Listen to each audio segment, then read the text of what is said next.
COP29, transparência ou teatro? Vou mostrar para vocês por que essa COP ficou conhecida como COP de transparência e por que frustrou e foi alvo de críticas de muitas organizações e de muitos países. Fique comigo até o final desse vídeo que trouxe para vocês vários insights, várias críticas da COP29 que acabou de acontecer, em que, a princípio, era conhecido como COP Transparência e ela acabou virando uma cópia do teatro e quero mostrar para vocês o porquê que isso aconteceu. Beleza? Meu nome é professor André Sócrates, sou servidor analista ambiental do IBAMA, hoje sirvo em Nova York, numa organização internacional. Então vamos analisar um pouquinho da COP29, vou trazer uma análise para vocês. Trouxe aqui várias matérias em que vou trazendo e analisando junto com vocês todas essas matérias, as críticas, os alcances, avanços e retrocessos da COP. Fique comigo até o final. Para isso, deixe, por favor, um comentário aqui. Se você tiver mais dúvidas, se inscreva no canal e, por favor, deixe seu like, que isso ajuda demais o nosso canal a crescer e eu ajudo a trazer mais notícias para vocês. Tranquilo, galera? Vamos lá, vamos lá. COP da Transparência. E aí, professor, por que foi conhecido o COP da Transparência? Essa é a primeira discussão que é muito interessante. Foi apelidado COP da Transparência porque o objetivo para essa COP agora era justamente a transparência entre os países. A transparência e o monitoramento das NDCs. Então, as NDCs, que são as metas de cada país, tinham que ser mais transparentes, tem que ser tem que ser melhor monitorada. Aí, professor, quase saiu. Tem que ser melhor monitorada. Então, a COP da transparência ficou conhecida assim porque essa era a intenção. A COP 29 vem de discussões antigas, então, desde a época do Acordo de Paris. Então, no Acordo de Paris se discutiu as NDCs e como as NDCs deviam ser implementadas, e a COP 29 veio aí para trabalhar um pouquinho mais, já que teve meta no ano passado, na COP 28, teve meta, 28 e 27 tiveram metas, vamos monitorar essas metas melhores. Então, essa foi a discussão principal. Mas tivemos várias discussões e a primeira discussão e acordo que foi firmado foi criado um novo objetivo chamado Objetivo Coletivo Quantificado de Financiamento Climático. Vou deixar escrito aqui para vocês. A sigla é NCQG. Então, esse objetivo tinha como meta viabilizar e mobilizar 300 bilhões anuais até 2035 para financiar ações de combate às mudanças climáticas. Então, esse objetivo coletivo quantificado de financiamento climático ele foi discutido durante a COP e ele substitui aquela meta que discuti com quem já é meu aluno, está cansado, careca de ouvir isso, aquela meta dos 100 bilhões que foram colocados lá em 2009 para que os países desenvolvidos pudessem investir em países subdesenvolvidos, em adaptação, em mitigação, principalmente em países subdesenvolvidos. Professor, aconteceu essa implementação desses 100 bilhões? Não aconteceu, foi meta frustrada. Então, o objetivo era conversar sobre esses 300 bilhões de dólares. Mas veja, os 300 bilhões anuais, eles foram acordados, mas esse valor sofreu muita crítica. Por quê, professor? Porque não se queria os 300 bilhões, se queria 1,3 trilhões anuais para conseguir fazer frente a toda a demanda de adaptação e de mitigação necessária para se alcançar os objetivos das metas estabelecidas. A meta estabelecida é reduzir em até não aumentar de 1,5 graus Celsius, galera, em relação aos dados de 2005. Então não se quer aumentar mais do que 1,5 graus Celsius, porque se aumentar mais do que isso a 2, 2,5, não se sabe a consequência. Aliás, já sabemos, já estamos sentindo as consequências das mudanças climáticas. Mas esse acordo que foi feito de 300 bilhões de dólares, que substituiu os 100 bilhões de dólares anuais passados, que não deu certo, sofreu várias críticas. Por quê, professor? Porque, olha só, porque criou 1,3 trilhão? Essa é a primeira crítica. Todo mundo falou, não vai dar, professor. Não vai dar, é insatisfatório. 300 bilhões de dólares para todos os países é insatisfatório. E outro, qual foi a outra grande crítica desse valor? Gente, a fonte de recurso não ficou bem definida. Falou que viria de bancos multilaterais, como o Banco Mundial, ok. bancos multilaterais, Banco Mundial, a gente tem uma certa segurança que isso possa ser que aconteça esse financiamento. Mas contribuições voluntárias de países desenvolvidos. Aqueles 100 bilhões eram contribuições voluntárias de países desenvolvidos.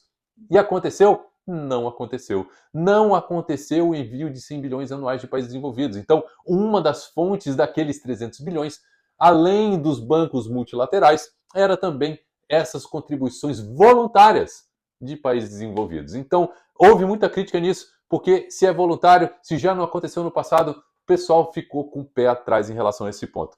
Outro ponto de investimento que compõe os 300 bilhões, além dos bancos multilaterais e além da contribuição voluntária de países desenvolvidos, é o investimento privado, galera, e possíveis taxações sobre combustíveis fósseis. Então, não se há garantias, e isso foi muito reclamado, não há garantias de que esse investimento privado vai acontecer, apesar de nós temos visto que temos vários avanços de várias empresas investindo em questões climáticas, em questões de natureza, mas mesmo assim é insuficiente e não se tem garantia que esses 300 bilhões de dólares vão acontecer, porque tem muitas variáveis que não são certas. São incertezas, né? Banco Mundial é o mais certo deles, né? Esses bancos multilaterais, mas contribuições voluntárias de países desenvolvidos e investimentos privados não são tão confiáveis assim. Então, esse foi o primeiro acordo de 300 bilhões de dólares por ano, foi o que foi acordado. Segundo, estabelecimento de um mercado global de carbono. Então, essa foi a segundo acordo que se chegou na COP. Então, a criação desse mercado internacional que já existia desde lá do Acordo de Paris, no artigo 6.4, já existia essa previsão desse mercado global, que algumas regras já foram definidas nessa COP agora. Por exemplo, um sistema nacional centralizado, sistema internacional centralizado, gerido pela ONU, para rastrear e registrar as transações. Então, para se haver um mercado, você precisa de um sistema para registrar essas transações, para rastrear as transações. E quem ficou responsável de implementar esse sistema centralizado internacional foi as Nações Unidas, a ONU. Tranquilo?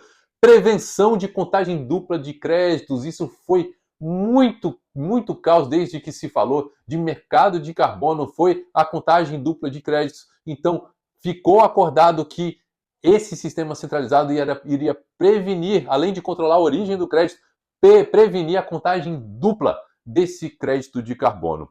Flexibilidade para países sem infraestrutura própria de rastreamento. Então, o rastreamento ficou previsto como obrigatório, mas ia ter uma flexibilidade, porque vários países não têm infraestrutura, não têm sistemas informatizados para o monitoramento, o rastreamento desses créditos. Tranquilo? Então, esses foram os acordos relacionados ao mercado de global de carbono, mas várias críticas também apareceram, como sempre aparece. Primeiro, especialistas apontam que nessas regras que ficaram excessivamente flexíveis, o fato da flexibilidade de países sem infraestrutura, isso abre espaço para greenwash. Então, as ONGs principalmente berraram falando que isso ficou muito flexível, que isso dá espaço para greenwashing. E outra foi o seguinte, críticos também destacaram que supervisão pode ser insuficiente para garantir reduções reais de emissões. Então, muitos críticos falam o seguinte, esse mercado de carbono, compra e venda, quem está poluindo ali só está comprando, não tem aquele sentimento de quem está poluindo, de ter que prevenir, só está comprando de outro lugar que está plantando. Então, acha que isso não vai garantir, que é insuficiente. Só o tempo e o monitoramento vai nos dizer. Mas, então, essa foi o segundo acordo, estabelecimento desse mercado de carbono. Vamos passar para o terceiro. Programa de Trabalho sobre Igualdade de Gênero. Foi o terceiro acordo importante que chegou nessa COP, que foi definido que seria adotado um programa de trabalho de 10 anos entre 2025 e 2035, focado na integridade da igualdade de gênero em políticas climáticas. Qual é o objetivo disso, galera? Aumentar a participação das mulheres e pessoas não binárias em ações climáticas. Se queria aumentar a participação de mulheres e pessoas não binárias, que estava reduzido o papel da representação das mulheres nessas ações climáticas, estava completamente reduzido. Então, ficou definido que vai ter um programa de trabalho focado nessa integração da igualdade de gênero, trazendo mais as mulheres para as políticas climáticas, mas essa medida teve muita resistência e muita crítica de alguns países como Arábia Saudita, Irã, Rússia, Egito e Vaticano. Então, eles se opuseram a essas referências de interseccionalidade e de direitos humanos. Então, alguns pontos do texto no final foram removidos. Então, não foi para o final o texto que se queria que se queria para o texto de igualdade de gênero, não foi para o final o último texto. Se tirou parte desse texto no final. E outra crítica foi o seguinte: as exclusões de questões interseccionais enfraquece o impacto potencial do programa. Essa foi a parte da crítica que não concordo, não enfraquece, acho que ajuda. Então, isso foi outra parte da crítica. Esse foi o terceiro acordo. Nós falamos até agora do novo objetivo coletivo quantificado de financiamento climático, que fala justamente dos 300 bilhões. Nós falamos do estabelecimento do mercado de carbono, nós falamos do programa de trabalho sobre igualdade de gênero. A quarta, que aí foi exatamente o nome da COP, a COP da transparência, a transparência climática. Galera, olha o acordo, lançamento de iniciativas para aprimorar o monitoramento e a comunicação das metas de cada país. Então, teve esse lançamento, esse acordo do lançamento dessas iniciativas de monitoramento e de comunicação, criação de sistemas para promover responsabilidade e confiança. Então, ficou definido que ainda iria se criar um sistema para promover responsabilidade e confiança, que ainda seria criar um mecanismo de monitoramento e comunicação dessas metas.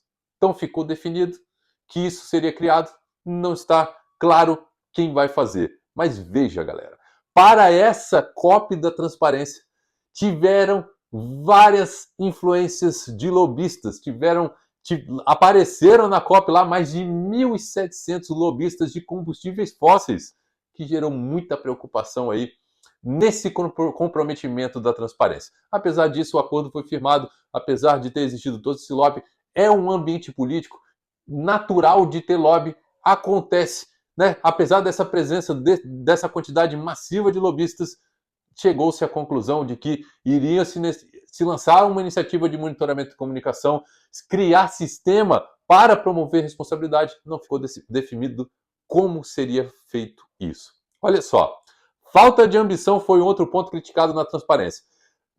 Alguns delegados dos países criticaram essa ausência de metas claras e a lentidão na implementação de mecanismos robustos. Então, teve crítica porque desde lá da COP26, eu vim falando isso para vocês, na COP27 falei para vocês, o Pacto de Glasgow, né, venho falando com vocês em todas essas COPs. Então, sempre isso tem acontecido, dessa falta de metas claras. Fala que a meta existe, mas como vai chegar lá, ninguém deixa isso muito claro. Tranquilo? Enquanto isso, a temperatura global está aumentando.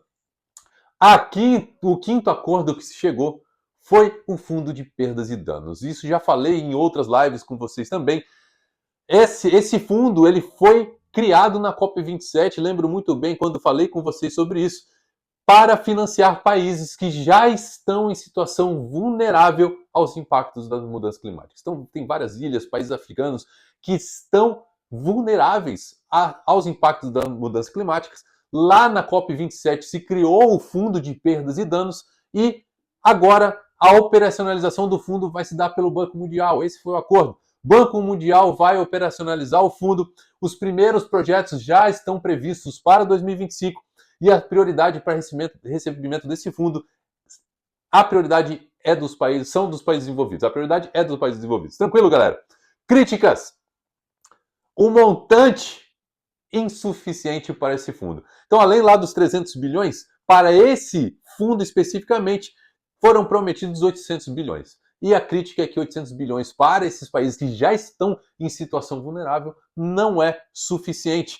E olha aqui, falta de mecanismos para reabastecimento. A dependência das doações voluntárias levanta dúvidas sobre a sustentabilidade do fundo. Ou seja, as doações dos 800 bilhões já está lá, tem 800 bilhões, mas as doações e a continuidade do fundo, ela é incerta porque as doações foram voluntárias e para que tenha continuidade nesse programa, é necessário que as doações continuem acontecendo e não se tem certeza. Tranquilo? O que mais, galera? Burocracia. Vários críticos falando que esse montante desse fundo de perda de danos, esses 800 bilhões, eles têm uma distribuição, críticos dizem, é burocrático e a distribuição do recurso pode ser lentíssima, porque é muito burocrático e os países estão em situação de emergência. Então, críticos queriam que a liberação dos recursos fosse um pouquinho mais rápida e não aconteceu. Beleza? Galera, esses foram os meus comentários sobre a COP29, uma COP que foi bastante discutida, que muitas críticas para essa COP, apesar de alguns avanços. Muitos críticos falam, isso não passou de um teatro porque esse volume de dinheiro não vai fazer a diferença para a redução das mudanças climáticas. Galera, isso foi o resultado da COP e o resultado das mudanças climáticas, ou seja, para saber se isso vai fazer diferença sim ou não, nós vamos ver só no futuro. Muito obrigado pela participação de vocês. Espero que tenham gostado. Deixa, por favor, o seu like e se inscreva no meu canal para a gente trazer mais notícias como essa. Muito obrigado. Um abraço. Até logo. Tchau, tchau.